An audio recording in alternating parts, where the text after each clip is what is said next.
দেখো আমাদের সুবিদ দাস বইয়ের প্রথম প্রশ্নটি কি আছে যে 15% বৃদ্ধির ফলে 15% বৃদ্ধির ফলে একটি সংখ্যার বৃদ্ধি হয় 60 এবং তাহলে প্রকৃত সংখ্যাটি কত, এটি আমাদেরকে নির্ণয় করতে দিয়েছে। তাহলে দেখো আমরা যদি 100% ধরি পুরো সংখ্যাটাকে, তাহলে তার 15% বৃদ্ধি পেয়েছে, তার ফলে বৃদ্ধি পেয়েছে কত, 60। তাহলে 1% সমান কত এবং 100% সমান কত সেটি আমরা বার করে নিলেই আমরা প্রকৃত সংখ্যাটি পেয়ে যাব। তাহলে 15% সমান যদি 60 হয়, তাহলে 1% সমান কত হবে, 60/15 এবং 100% অর্থাৎ প্রকৃত সংখ্যাটি সমান কত, এটা 15 দিয়ে কাটবে, 15 4 60 এবং 4 × 100 করলে কত হবে, 400। এটি আমাদের উত্তর। নেক্সট 2 নম্বর অঙ্কটি কি আছে দেখো, 12% বৃদ্ধির ফলে একটি বইয়ের দাম হয় 19.2 টাকা, এটি বৃদ্ধি পায়। অর্থাৎ 12% বৃদ্ধির ফলে দেখো 12% বৃদ্ধি পেয়েছে, তার ফলে মূল্য কত হয়েছে, 19.2 টাকা। এটি 12% এর ভ্যালু হলো 19.2 টাকা।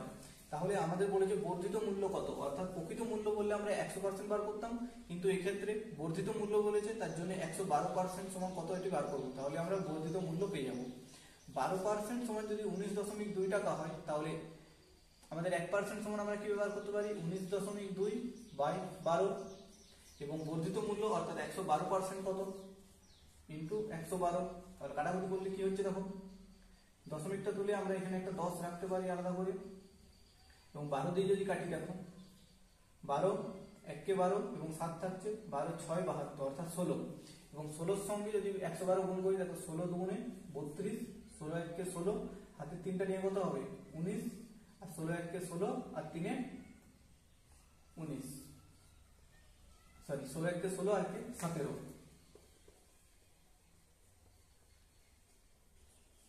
এবং দশমিকটা এক ঘর আগে যাবে কারণ 10 আছে এখানে। তাহলে এটি হচ্ছে আমাদের উত্তর। নেক্সট 3 নম্বর অঙ্কটি দেখো আমাদের কি বলা আছে, একটি বইয়ের দাম 180 টাকা থেকে বেড়ে 216 টাকা হলো, তাহলে বইটির দামের বৃদ্ধির হার কত। অর্থাৎ আগে কত ছিল, বইটির দাম ছিল 180 টাকা এবং এখন বেড়ে কত হয়েছে 216 টাকা। তাহলে কত বৃদ্ধি পেয়েছে, এখানে দেখো 6, এটা 3, এবং তাহলে কত বৃদ্ধি পেয়েছে, এই 36 টাকায় আমাদের বৃদ্ধি পেয়েছে, এবং কতর উপরে বৃদ্ধি পেয়েছে সেটি হলো 180 টাকা আগে ছিল দাম, তাহলে এটির উপর বৃদ্ধি পেয়েছে, এবং পার্সেন্টেজ করতে গেলে 100 দিয়ে গুণ করে দেবো। তাহলে 0 0 কাটলাম, এবং 18 কতই 36, 18 2 এ, তাহলে 2 আর 10 গুণ করলে কত হবে 20, 20% আমাদের বৃদ্ধি পেয়েছে, অর্থাৎ আমাদের এই অপশনটি রাইট। নেক্সট এরপরে 4 নম্বর প্রশ্নটি কি বলেছে দেখো, দুটি সংখ্যা যদি তৃতীয় একটি সংখ্যার থেকে 20% এবং 25% কম, তাহলে প্রথম সংখ্যা থেকে দ্বিতীয় সংখ্যাটি কত কম। তাহলে দেখো আমরা এটি 1 নম্বর সংখ্যা, এটা 2 নম্বর সংখ্যা এবং এটি 3 নম্বর সংখ্যা ধরছি। তো সেক্ষেত্রে দেখো কি বলেছে, দুটি সংখ্যা তৃতীয় একটি সংখ্যার থেকে 20% এবং 25% কম, তাহলে তৃতীয় সংখ্যাটিকে যদি আমরা 100% ধরি, তার থেকে প্রথম সংখ্যাটি কত কম, 20%, অর্থাৎ 80 হয়ে যাবে, এবং তৃতীয় সংখ্যাটির থেকে দ্বিতীয় সংখ্যাটি কত কম, 25% কম, মানে আমাদের কত হবে সেটি 75। তাহলে কি বলেছে উত্তরটা, যে প্রথম সংখ্যা থেকে দ্বিতীয় সংখ্যাটি কত কম। তাহলে দেখো এখানে কত কম, আমাদের 5 কম, কতর উপরে, প্রথম সংখ্যাটির উপরে, ইন্টু 100। তাহলে দেখো যদি আমরা এটা কাটি 5 16 আসি, এবং 16 দিয়ে যদি দেখো আমরা 100টাকে ভাগ করি, তখন কত উত্তর আসবে আমাদের, 6 × 1 = 4%। এটি রাইট অ্যান্সার, ডি অপশনটি রাইট। নেক্সট 5 নম্বর অঙ্কটি আমাদের কি আছে, বাস ও ট্রেন ভাড়া ট্যাক্সি ভাড়া থেকে যথাক্রমে 50% এবং 40% কম, তাহলে ট্রেন ভাড়া বাস ভাড়া শতকরা কত।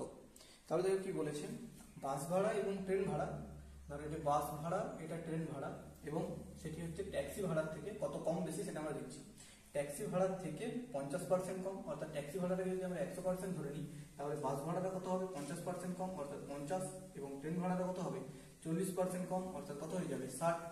এরপরে কি বলেছে, ট্রেন ভাড়া বাস ভাড়া কত শতাংশ, ট্রেন ভাড়াটা বাস ভাড়া কত শতাংশ, অর্থাৎ এই 60টা 50-এর উপর কত শতাংশ ইন্টু 100 করে দেবো পার্সেন্টেজ করার জন্য। তাহলে দেখো এটা যদি কাটি আমরা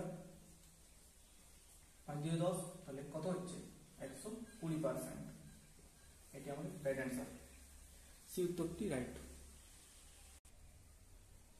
নেক্সট এরপরে 6 নম্বর অঙ্কটি কি বলেছে, 75-এর সঙ্গে কোনো সংখ্যার 75% যোগ করলে উত্তর সেই সংখ্যাটি হয়, তাহলে সংখ্যাটি কত? ধরো এখানে যদি আমরা সংখ্যাটিকে x ধরে নিই, 75-এর সঙ্গে কোনো একটি সংখ্যার অর্থাৎ x এর 75% যদি আমরা যোগ করি তাহলে আমরা সেই সংখ্যাটি পাই, অর্থাৎ x পাই। তাহলে সংখ্যাটি কত? তাহলে 75% পার্সেন্টেজে তুলে আমরা নিচে 100 দিয়ে কাটাকুটি করে নিই।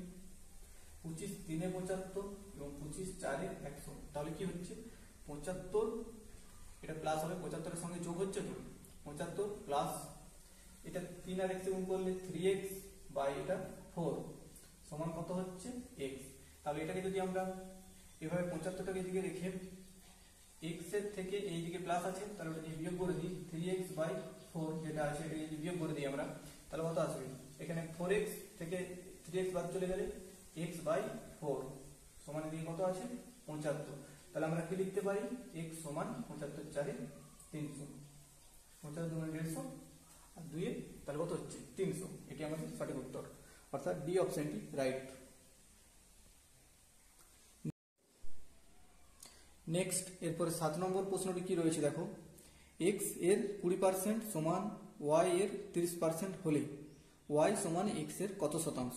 অর্থাৎ কি বলেছে, x এর 20%, x ইন্টু 20% সমান কি বলেছে y এর 30%।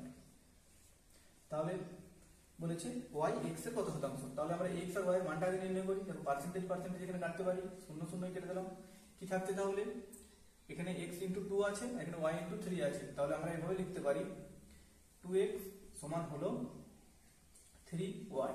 এখান থেকে দেখো আমরা এভাবে নির্ণয় করতে পারি, x বাই y যখন করে দেবো তখন এটা 3/2 হয়ে যাবে, কারণ এদিকে ভাগ ছিল এদিকে গুণ হয়ে যাবে, আর এটা yটা দিকে গুণ ছিল এদিকে ভাগ হয়েছে। এটা তোমরা মুখে মুখে পরবর্তীকালে করে নিতে পারবে যখন শিখে যাবে, যখন x সমান এখানে 3 আর y সমান 2, এটা এইভাবে করার প্রয়োজন পড়ে না। তাহলে দেখো কি বলেছে, y সমান x এর কত শতাংশ, তাহলে দেখো x এর মান কত হয়েছে 3 পেয়েছি এবং y এর মান কত পেয়েছি আমরা এখানে 2, তাহলে y অর্থাৎ 2 x এর কত শতাংশ, x মানে এখানে কত 3, তার কত শতাংশ ইনটু 100 যদি করি তখন আমরা কত হচ্ছে এটা 200/3%। এটি আমাদের এখানে উত্তর, অর্থাৎ বি অপশনটি রাইট। নেক্সট দেখো 8 নম্বর প্রশ্নটি কি বলেছে, দেখো x মাইনাস ওয়াই এর 50% এবং সমান x প্লাস ওয়াই এর 30% হলে y সমান x এর কত শতাংশ? অর্থাৎ এটা আমরা এভাবে লিখতে পারি, x মাইনাস ওয়াই এর 50% সমান হলো x প্লাস ওয়াই এর 30%। তাহলে এখান থেকে আমরা x y এর মানটাকে বার করব, তারপর কে কার শতাংশ বার করা যাবে, পার্সেন্টেজ কাটতে পারি, 0 0 কেটে দিলাম। এরপরে দেখো 5 দিয়ে যদি গুণ করে দিই 5x মাইনাস 5y সমান হবে কত 3x প্লাস 3y। এটা তোমরা মুখে মুখে করে নিতে পারবে, এত বড় প্রসেসে করার দরকার নেই। দেখো এটা হবে 5x আর 3x বিয়োগ করলে 2x আসবে, এটা যদি মনে মনে রাখতে পারো। এটা 5yটা ওইদিকে যে যোগ হয়ে যাবে মানে 8y হয়ে যাবে, তখন x আর y এর মানটা তোমরা মুখে মুখে করে নিতে পারবে, যখন আরেকটু শিখে যাবে। এখন কিভাবে হচ্ছে বেসিকটা জেনে নাও। দেখো 5x মাইনাস 3x আর এদিকে কত হচ্ছে 3y আছে, তার সঙ্গে যে 5y অ্যাড হচ্ছে, তাহলে কত হবে এদিকে 8y আর এদিকে 2x। তাহলে এটা কাটাকুটি করতে পারি আমরা, 2 1 কে 2 আর 2 4 এ 8, অর্থাৎ x এর মান আমাদের বেরিয়ে গেল 4 এবং y এর মান বেরিয়ে গেল 1। আর এরপরে কি বলেছিল যে y অথবা y এর মানে 1, এটি x এর কত শতাংশ, অর্থাৎ x এর মান কত 4, এটাকে আমরা 100 দিয়ে গুণ করলে 25% করতে পারি, 4 25 100 অর্থাৎ 25%। এটি আমাদের উত্তর। এটি আমরা দেখিয়ে এমনিতেই বুঝতে পারবো পরবর্তীকালে যখন আরো শিখে যাবে তোমরা, যে 1 এর 4 মানেই তো আমাদের 25%। এরপরে নেক্সট 9 নম্বর প্রশ্নটি কি আছে, এক ব্যক্তির ডিএ মূল বেতনের 140% এবং অর্থাৎ ডিএ সহ মূল বেতনটা কত হচ্ছে তার 36,000 টাকা, তাহলে মূল বেতন কত টাকা? অর্থাৎ এখানে কি বলেছে, ডিএটা 140% আর মূল বেতন যদি তার 100 হয় তাহলে কত হবে 240। 240% সমানই বলেছে 36,000 টাকা। তাহলে তার মূল বেতন কত, অর্থাৎ 100% সমান কত আমাদেরকে সেটি বার করতে দিয়েছে। তাহলে 100% সমান কত এটি আমরা বার করবো। তাহলে 240 সমান যদি 36,000 হয় তাহলে 1% সমান কত, 240টা নিচে চলে আসবে কিন্তু 100% অর্থাৎ মূল বেতন এখানে বার করবো আমরা।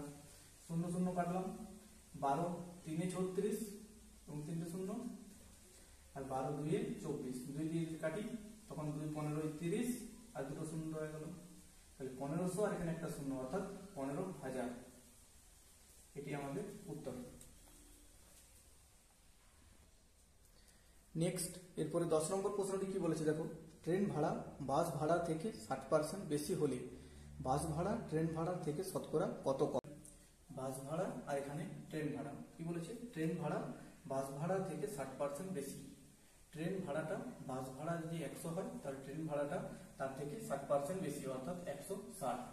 এরপরে কি বলেছে, বাস ভাড়া ট্রেন ভাড়া থেকে শতকরা কত কম। এখানে আমরা কম দেখতে পাচ্ছি 60, কিন্তু সেটা শতকরা কত কম কার উপরে, সেটা ট্রেন ভাড়ার থেকে। ট্রেন ভাড়া কত আমাদের 160, এটার উপরে এই 60টা কত পার্সেন্ট এটা আমাদের নির্ণয় করতে হবে। শূন্য শূন্য কাটলাম, এরপর দেখো যদি কাটি আমরা 2 দিয়ে যদি কাটি 2 8 16, 2 5 10 এবং এটা যদি কাটি 2 4 8 আর 2 30, সরি একবার আমরা 4 দিয়ে কেটে দিতে পারি, 4 2 8 4 15 60, অর্থাৎ 5 গুণিত যদি 15 করি তখন কত আসবে 75/2, অর্থাৎ আমাদের উত্তর হয়ে যাবে ডি 37.5%। আজ আমরা সুবিদাস বইটির পার্সেন্টেজ চ্যাপ্টার থেকে 10টি প্রশ্ন নিয়ে আলোচনা করলাম। এরকমই ভিডিও আমাদের পরপর আপলোড করা হবে। ভিডিওগুলি পেতে আমাদের চ্যানেলটি সাবস্ক্রাইব করে রাখো, আর পরবর্তীকালে এরকমই ভিডিও পেতে আর আমাদের মনোবল বাড়াতে ভিডিওটি তোমাদের বন্ধু বান্ধবদের কাছে একটু শেয়ার করে দিও, আর কোন টপিকের উপর ভিডিও লাগবে সেটাও কমেন্ট করে জানিও। Thank you.